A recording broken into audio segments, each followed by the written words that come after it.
Pan Indian താരമായി വളർന്നു വന്ന ദുൽഖർ സൽമാൻ തന്റെ അഭിനയ ജീവിതത്തിലെ ഏറ്റവും സവിശേഷവും വെല്ലുവിളി നിറഞ്ഞതുമായ പ്രൊജക്ടുകളിൽ ഒന്നായി കാന്ത എന്ന ചിത്രത്തെ അടയാളപ്പെടുത്തുകയാണ്. നടൻ എന്നതിലുപരി റാണ ദഗുപട്ടിയുമായി ചേർന്ന് നിർമ്മാതാവിന്റെ ഉത്തരവാദിത്വം കൂടി ഏറ്റെടുക്കുന്ന ഈ ചിത്രം സാധാരണ സിനിമാ നിർമ്മാണ രീതികളിൽ നിന്നും ഏറെ വ്യത്യസ്തമാണ്. 5 മണിക്കൂർ നീണ്ട കഥ പറച്ചിലും സിനിമ തന്നെയാണ് ഇതിന്റെ വിധി നിർണ്ണയിക്കുന്നത് എന്ന ദുൽഖറിന്റെ വിശ്വാസവുമാണ് കാന്തയെ ഒരു സിനിമാറ്റിക് പ്രതിഭാസമായി അടയാളപ്പെടുത്തുന്നത്. ഈ പീരീഡ് ഡ്രാമ ത്രില്ലർ 1950കളിലെ മദ്രാസിലെ സിനിമാ ലോകത്തിന്റെ പശ്ചാത്തലത്തിൽ ഒരു പ്രശസ്ത സിനിമാ താരത്തിന്റെ നിഗൂഢമായ ജീവിതത്തെയും മനുഷ്യബന്ധങ്ങളുടെ സങ്കീർണതകളെയും പരിവേഷണം ചെയ്യുന്നു. സിനിമാ ചർച്ചകൾ പൊതുവെ സമയബന്ധിതമായിരിക്കുമ്പോൾ കാന്തയുടെ കഥ കേൾക്കാനായി ദുൽഖർ സൽമാൻ 5 മണിക്കൂറിലധികം ചിലവഴിച്ചു എന്നത് ഈ പ്രൊജക്ടിന്റെ അസാധാരണ സ്വഭാവം വിളിച്ചോതുന്നു. ഈ സമയം ഒരു തിരക്കഥ വായനക്കാരനായിരുന്നില്ല, മറിച്ച് ഒരു തത്സമയ സിനിമ അനുഭൂതിയായിരുന്നു എന്ന് ദുൽഖർ പറയുന്നു. 2019 ആദ്യമായി കഥ കേൾക്കുമ്പോൾ കഥാകാരനും സംവിധായകനുമായ സെൽവമണി സെൽവരാജിന്റെ ആഖ്യാന രീതി തന്നെ ഒരു സിനിമ കാണുന്ന പ്രതീതിയാണ് നൽകിയത്. വെറും വാക്കുകളിലൂടെയല്ല, മറിച്ച് ശബ്ദങ്ങളും സംഗീതവും സമന്വയിപ്പിച്ചുകൊണ്ടുള്ള അവതരണ രീതി ദുൽഖറിനെ പോലെ ഒരു മികച്ച നടനെ പോലും കഥയിൽ പൂർണ്ണമായി മുഴുകാൻ പ്രേരിപ്പിച്ചു.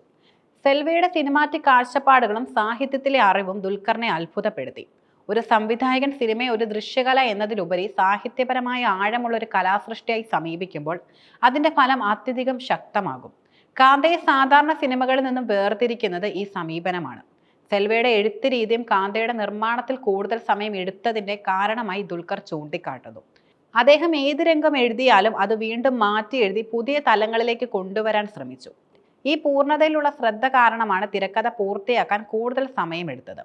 ഇത്രയും അധികം സ്ക്രിപ്റ്റ് മീറ്റിങ്ങുകൾ വേറെ ഒരു സിനിമയ്ക്കും ഉണ്ടായിട്ടില്ല എന്ന് ദുൽഖർ പറയുന്നത് ഈ പ്രൊജക്ടിനോടുള്ള സെൽവയുടെയും ടീമിന്റെയും പ്രതിബദ്ധതയുടെ ആഴം വെളിപ്പെടുത്തുന്നു. കാന്തയെക്കുറിച്ച് സംസാരിക്കുമ്പോൾ സിനിമയുടെ തിരക്കഥാപരവും സാങ്കേതികപരവുമായ കാര്യങ്ങൾക്കപ്പുറം ഒരുതരം ആത്മീയപരമായ കാഴ്ചപ്പാടാണ് ദുൽഖർ പങ്കുവെക്കുന്നത്. ഈ സിനിമയ്ക്ക് ഒരു പ്രത്യേക വിധിയുണ്ടെന്ന് അദ്ദേഹം വിശ്വസിക്കുന്നു. സാധാരണ ഈ നിർമ്മാതാക്കളും സംവിധായകരുമാണ് സിനിമയുടെ കാര്യങ്ങൾ തീരുമാനിക്കുന്നത്. എന്നാൽ കാന്തയിൽ ഇതിൽ ആരൊക്കെ വേണമെന്ന് സിനിമ തന്നെ തീരുമാനിക്കുമെന്നും ഷൂട്ടിംഗ് എപ്പോൾ തുടങ്ങണം, ചിത്രം എപ്പോൾ പുറത്തിറങ്ങണമെന്നെല്ലാം സിനിമ തീരുമാനിക്കുമെന്നും ദുൽഖർ പറയുന്നു. അവസാന നിമിഷം വരെ എന്തെല്ലാം മാറ്റങ്ങൾ വരുമെന്ന് പ്രവചിക്കാൻ കഴിയില്ല എന്ന അനിശ്ചിതത്വം കാന്തയുടെ യാത്രയുടെ ഭാഗമാണ്. ഈ അപ്രവചനീയതയാണ് ഈ പ്രൊജക്ടിനെ കൂടുതൽ സവിശേഷവും ആകർഷകവുമാക്കുന്നത്.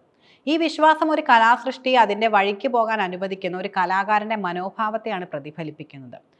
കാന്തയിൽ ദുൽഖറിനൊപ്പം അഭിനയിക്കുന്നവരും ചിത്രത്തിന്റെ നിർമ്മാണത്തിൽ പങ്കാളികളായവരുമായുള്ള അദ്ദേഹത്തിന്റെ വ്യക്തിപരമായ ബന്ധങ്ങളും ഈ പ്രൊജക്ടിനെ കൂടുതൽ ഊഷ്മളമാക്കുന്നു.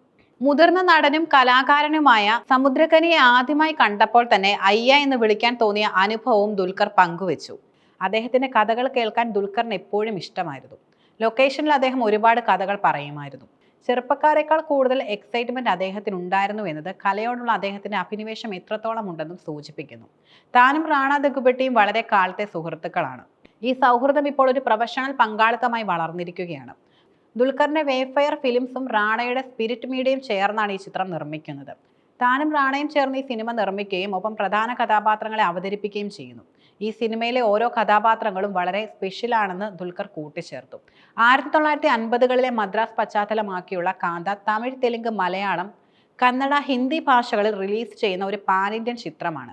MK ത്യാഗരാജ ഭാഗവതരുടെ ജീവിതത്തെ ആസ്പദമാക്കിയാണ് ചിത്രം ഒരുക്കുന്നതെന്നാണ് സൂചന. അന്നത്തെ കാലഘട്ടത്തിലെ സിനിമയുടെ സുവർണ കാലഘട്ടത്തെയും സ്വപ്നങ്ങളെയും പോരാട്ടങ്ങളെയും ചിത്രം പകർത്തി എഴുതും. ഈ ചിത്രം നിർമ്മിക്കുന്നത് റാണ ദഗുപട്ടി, ദുൽഖർ സൽമാൻ, പ്രശാന്ത് പൊഡ്ലൂരി, ജോം വർഗീസ് എന്നിവർ ചേർന്നാണ്.